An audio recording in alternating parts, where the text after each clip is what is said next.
Shalom Elohim,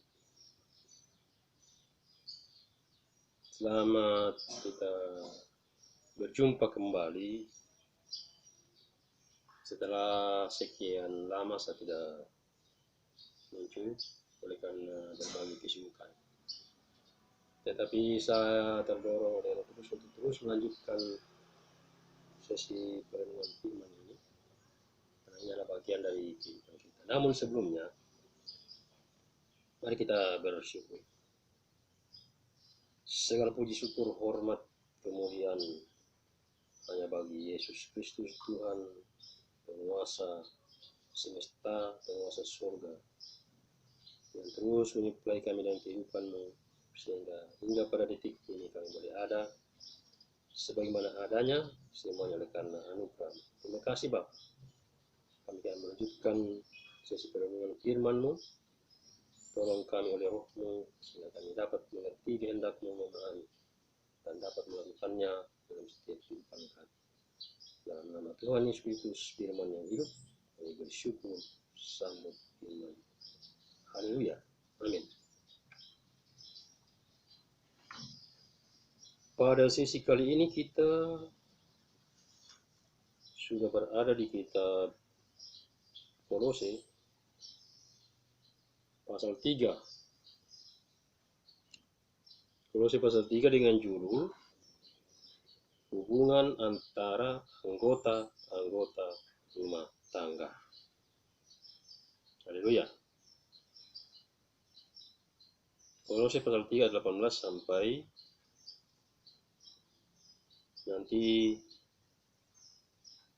sampai ayat 25 ya.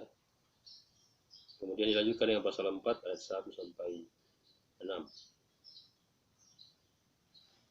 Demikian firman Tuhan, hai istri-istri, tunduklah kepada suamimu sebagaimana seharusnya di dalam Tuhan. Jadi istri tunduk kepada suami bukan cuma perintah tapi harus, dikatakan seharusnya. Hai istri-istri, tunduklah kepada suamimu sebagaimana seharusnya di dalam Tuhan. Nah, itu tidak bisa ditawar-tawar, harus. Haleluya, bukan himbauan, tetapi perintah yang harus dituruti oleh istri. Istri-istri, ya setiap istri-istri. Setiap istri harus tunduk kepada suami. Kemudian sebaliknya ayat 19. Hai suami-suami, kasihilah istrimu dan janganlah berlaku kasar terhadap dia. Ya, suami harus mengasihi istri.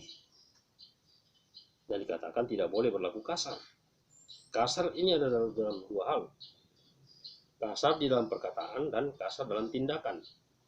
Haleluya, tidak boleh bicara kasar kepada istri. Hai suami, mengasihi istri oleh kasih Kristus. Haleluya. Suami bisa mengasihi istri dengan sepenuhnya apabila dia sudah mengalami kasih Kristus yang sempurna. Jadi kasih yang dialirkan oleh suami kepada istri adalah kasih Kristus. Haleluya. Dikatakan tidak boleh kasar karena dia. Kemudian ayat 20 menyangkut anak. Hai anak-anak, taatilah orang tuamu dalam segala hal, karena itulah yang indah di dalam Tuhan. Jadi hai anak-anak yang mendengarkan video ini, kalau kalian menaati orang tua itu sangat indah. Dikatakan firman Tuhan, hai anak-anak, taatilah orang tuamu dalam segala hal, karena itulah yang indah di dalam Tuhan. Nah, ayat 21, bapak-bapak lagi di sini. Ini hubungan bapak dengan anak. Hai bapak-bapak, janganlah sakiti hati anakmu, supaya jangan tawar hatinya. Nah, bapak-bapak tidak boleh menyakiti hati anak. Tidak boleh membuat hati anak tawar. Tapi bapak harus memberikan support, memberikan dorongan kepada anak. Haleluya. Dikatakan supaya jangan tawar hatinya. Ayat 22, hai hamba-hamba, taatilah Tuhanmu yang di dunia ini di dalam segala hal. Jangan hanya di hadapan mereka saja untuk menyenangkan mereka, melainkan dengan tulus hati karena takut akan Tuhan. Bagi hamba-hamba, siapa yang menjadi hamba hari ini? Haleluya. Karyawan, majikan, karyawan, bawahan, itu harus menaati Tuhan.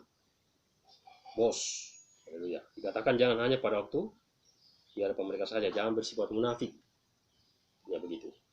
Haleluya. Jadi dia dengan tidak sama saja. Dikatakan melainkan dengan tulus hati karena takut akan Tuhan. Jadi menaati Tuhan itu atau bos itu karena didasari oleh karena tulus hati dan karena takut akan Tuhan. Haleluya. Bukan yang terpaksa. Ada bertiga. Apapun juga yang kamu perbuat, perbuatlah dengan segenap hatimu seperti untuk Tuhan dan bukan untuk manusia. Jadi semua ini, semua yang sudah dinasihati, istri, suami, anak, haleluya, hamba, katakan itu, segala sesuatu yang diperbuat, haleluya, harus diperbuat dengan segenap hati dan seperti untuk Tuhan dan bukan untuk manusia. Ayat 24. Kamu tahu bahwa dari Tuhanlah kamu akan menerima bagian yang ditentukan bagimu sebagai upah. Nah, jadi Tuhan, dari Tuhanlah upah itu. Kristus adalah Tuhan dan kamu hambanya. Haleluya. Yesus adalah Tuhan kita dan kita adalah hamba-hambanya. Ayat 25. Barang siapa berbuat kesalahan, ia akan menanggung kesalahannya itu, karena Tuhan tidak memandang orang. Ya, siapa yang bikin kesalahan, konsekuensinya dia tanggung sendiri. Haleluya. Lanjut kita ke pasal 4 ayat 1. Hai Tuhan-Tuhan, berlakulah adil dan jujur terhadap hambamu. Ingatlah kamu juga mempunyai Tuhan di sorga. Nah ini, kepada Tuhan-Tuhan atau bos-bos dikatakan, berlakulah adil. Hai Tuhan-Tuhan, berlakulah adil dan jujur terhadap hambamu. Ingatlah kamu juga bahwa Tuhan, kamu mempunyai Tuhan di surga. Tuhan-Tuhan atau bos-bos harus menyadari bahwa ada Tuhannya di surga, yaitu Kristus. Haleluya. Kedua, bertekunlah dalam doa dan dalam pada itu berjaga-jagalah sambil mengucap syukur. Bertekun dalam doa dan berjaga-jaga sambil mengucap syukur. Apalagi di tengah-tengah pandemi COVID-19 ini, itu mutlak harus kita kerjakan. Haleluya. Kita masih melihat secara universal, secara global, COVID-19 masih terus merajalela. Tapi bagi kita anak-anak Tuhan, kita percaya bahwa kita tetap aman dalam perlindungannya. Amin. Haleluya. Sambil mengucap syukur, berjaga-jaga sambil mengucap syukur. Ayat 3 dari pasal 4. Berdoa jugalah untuk kami, supaya Allah membuka pintu untuk pemberitaan kami, sehingga kami dapat berbicara tentang rahasia Kristus yang karenanya aku dipenjarakan. Jadi Paulus juga meminta untuk didoakan sebagai utusan-utusan Kristus di dalam pemberitaan Injil, supaya dikatakan mereka dapat berbicara tentang rahasia Kristus. Ada satu rahasia yang harus mereka sampaikan, beritakan. Itulah Kristus. Haleluya. Ayat 4. Jadi rupanya ini tulisan ini ditulis di dalam penjara. Ya kan dikatakan toh. Sebab untuk apa? Saya ulang ayat 3. Berdoa juga lah untuk kami supaya Allah membuka pintu untuk pemberitaan kami, pemberitaan Injil maksudnya, sehingga kami dapat berbicara tentang rahasia Kristus yang karenanya aku dipenjarakan. Jadi dia tulis dari dalam penjara. Oleh karena Kristus dia dipenjarakan. Ayat 4. Dengan demikian aku dapat menyatakannya sebagaimana seharusnya. Sebagaimana seharusnya oleh petunjuk Roh Kudus. Paulus menyatakan Injil sepenuhnya. Haleluya. Ayat 5. Hiduplah dengan penuh hikmat terhadap orang-orang luar. Pergunakanlah waktu yang ada. Jadi nasihat Paulus terhadap orang-orang luar, kita harus hidup dengan penuh hikmat dan mempergunakan waktu yang ada. Maksudnya adalah bahwa jangan sampai terseret oleh kebiasaan-kebiasaan orang luar yang tidak mengenal Tuhan, sehingga waktumu habis terkuras hanya untuk hal-hal yang tidak memuliakan nama Tuhan. Haleluya. Sehingga dikatakan pergunakanlah waktu yang ada. Ayat 6. Hendaklah kata-katamu senantiasa penuh kasih. Nah, kata-kata harus senantiasa penuh kasih. Jangan hambar, sehingga kamu tahu bagaimana kamu harus memberi jawab kepada setiap orang. Jadi bagian terakhir dituntut adalah perkataan. Haleluya. Apa yang keluar dari mulut itu dari hati. Terus sebabnya disebutkan itu, hendaklah kata-katamu senantiasa penuh kasih. Kata-kata yang penuh dengan kasih. Kasih Kristus tentunya. Jangan sampai hambar. Jangan sampai kata-kata kita hambar. Sehingga kita tahu, dikatakan sehingga kamu tahu bagaimana harus memberi tanggung jawab, memberi jawab kepada setiap orang. Setiap orang mempertanyakan tentang rahasia Kristus, kita bisa memberi bertanggung jawab. Makanya itu dikatakan kata-kata kita harus senantiasa penuh dengan kasih Kristus, sehingga kita siap sedia dapat mempertanggungjawabkan iman kita dimanapun kita berada. Haleluya. Sampai sedemikian jauh apa yang kita boleh renungkan. Jadi kalau kita lihat tulisan ini, itu dimulai dari keluarga, dimulai dari hubungan di dalam anggota-anggota keluarga atau rumah tangga, dan dampaknya itu adalah keluar. Haleluya. Kekristenan, kesaksian kekristenan memang seharusnya dimulai dari keluarga, sehingga dari situlah terpancar kehidupan Kristus. Dan banyak hal yang sudah disinggung di sini menyangkut Tuhan-Tuhan, menyangkut hamba-hamba. Haleluya.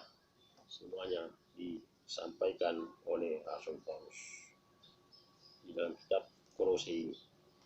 Haleluya.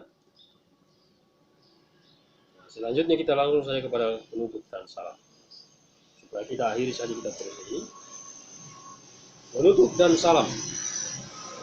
Semua hal ihwalku akan diberitahukan kepada kamu oleh Tikhikus, saudara kita yang terkasih, hamba yang setia dan kawan pelayan dalam Tuhan. Jadi dalam salam penutup ini Paulus mengatakan bahwa semua hal ihwalnya akan diberitahukan oleh Tikhikus, anak rohaninya yang diutus. Dikatakan kawan pelayan, bukan cuma anak rohani tapi kawan pelayan, hamba yang setia dan kawan pelayan dalam Tuhan. Tikhikus. Ayat 8. Ia kusuruh kepadamu dengan maksud supaya kamu tahu akan hal ihwal kami dan supaya ia menghibur hatimu. Jadi diutus kepada jemaat di Kolose, Tikhikus ini untuk menyampaikan hal ihwal Paulus. Ayat 9. Ia kusuruh bersama-sama dengan Onesimus. Jadi Tikhikus bersama Onesimus, dikatakan saudara kita yang setia dan yang kekasih, seorang dari antaramu, mereka akan memberitahukan kepadamu segala sesuatu yang terjadi di sini. Maksudnya terjadi di penjara, di mana Paulus dipenjarakan. 10. Salam kepada kamu dari Aristarkus, temanku. Salam dari kamu. Salam kepada kamu dari Aristarkus, temanku sepenjara. Rupanya Aristarkus juga dipenjara. Dan dari Markus, kemenakan Barnabas. Tentang dia kamu telah menerima pesan. Terimalah dia apabila dia datang kepadamu. Haleluya. Dan dari Yesus yang dinamai Yustus